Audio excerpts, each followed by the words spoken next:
Have you ever noticed how good it feels to tell people about your big plans? That rush of excitement when they say, "Wow, that's amazing." But have you also noticed what happens after? The dream that felt so alive suddenly feels distant. There's a reason for that. Let me tell you a story. In a quiet town by the sea, there lived a woman named Maria. She was full of ideas. Beautiful, brilliant ideas. One month, she would decide to start a bakery. The next month, she'd plan to write a children's book.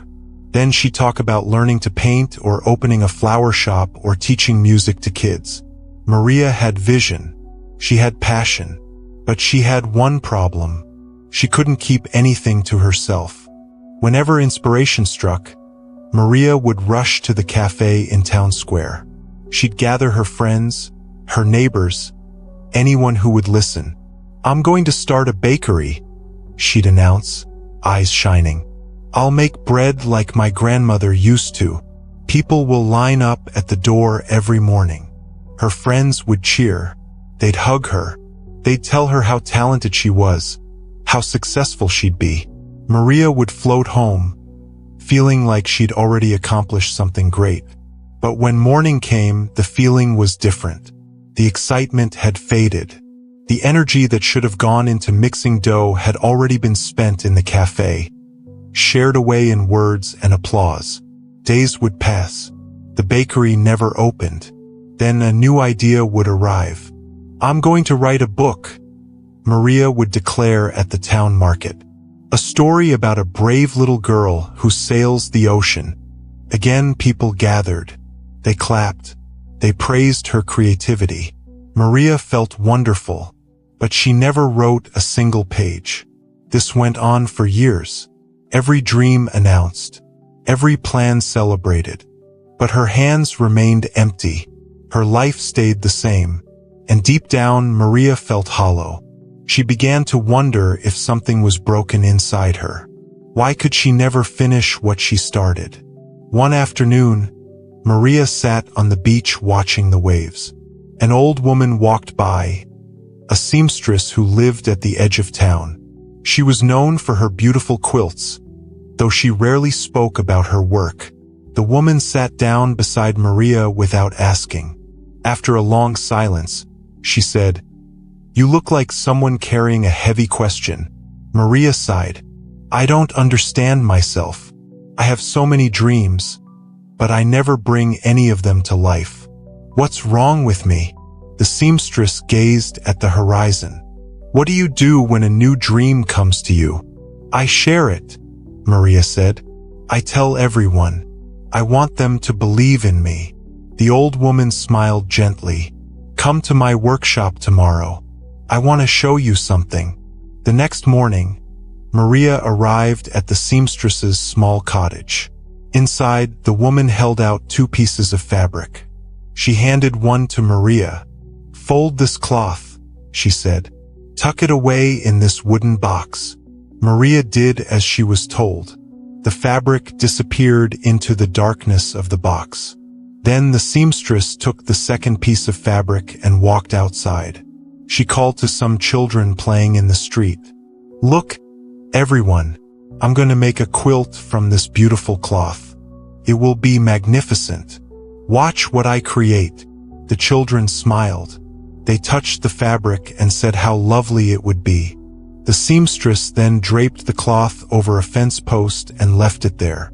Over the following weeks, Maria returned to the cottage. The seamstress never mentioned the fabric in the box. But each visit, she would open it briefly, add a stitch, then close it again. No words, no audience, just quiet work. Meanwhile, the fabric on the fence post stayed untouched. Rain soaked it. Sun bleached it. Wind tore at its edges. Eventually, it was ruined. One day, the seamstress opened the box fully. Inside was a small, beautifully stitched quilt square, rich in color, carefully made. She held it beside the remains of the fabric from the fence. "Maria, do you see?" Maria nodded slowly, something awakening in her chest. A creation needs darkness to grow, the seamstress said. It needs privacy, protection. When you display it too early, when you speak of it too soon, it loses its power. The world takes from it. The praise you receive tricks your mind into thinking the work is already done. You feel the reward without earning it. Maria felt tears sting her eyes. She had been doing exactly this. Every announcement had felt like an achievement. The applause had fed her, but it was false nourishment. It never led to anything real. Dreams are delicate in the beginning, the seamstress continued. They need silence. They need the dark, quiet soil of effort. When the work is strong, it will show itself. You won't need to announce it. Maria walked home that day with a new understanding.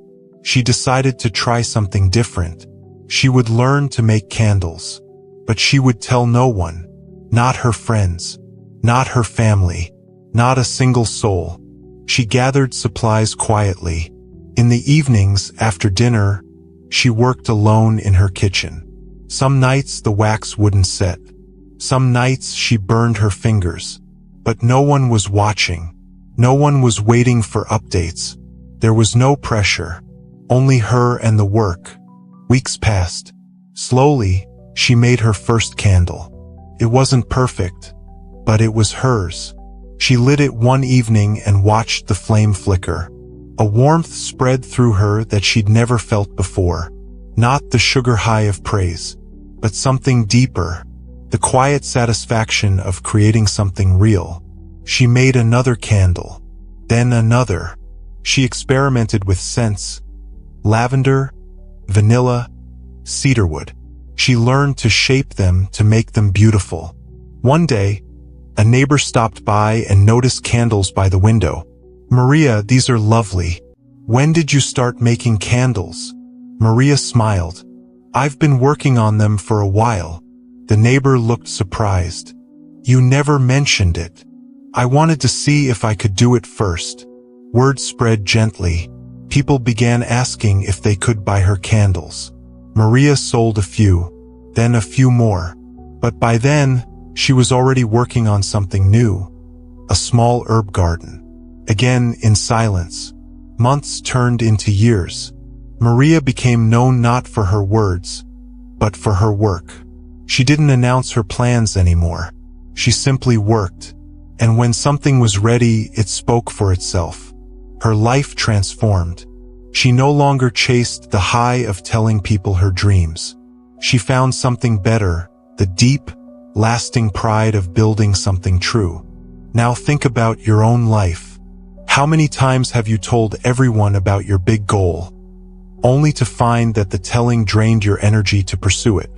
How many dreams have you celebrated before they even began, only to watch them wither in the light of expectation? When you speak your plans too early, you give away the power. The dopamine hit you get from sharing feels like progress. But it's not. It's a substitute, and your brain knows it. So the next time inspiration strikes, try something different. Keep it to yourself. Protect it. Let it grow in the quiet dark. Work on it when no one is watching. Stumble through it. Learn from it. Build it brick by brick, stitch by stitch, day by day. And when it's ready, when it's real, the world will see it. You won't need to say a word. Silent dreams grow stronger. If the story moved you, share it with someone who needs to hear it. Subscribe for more stories that shift the way we see ourselves and the world. Thank you for being here.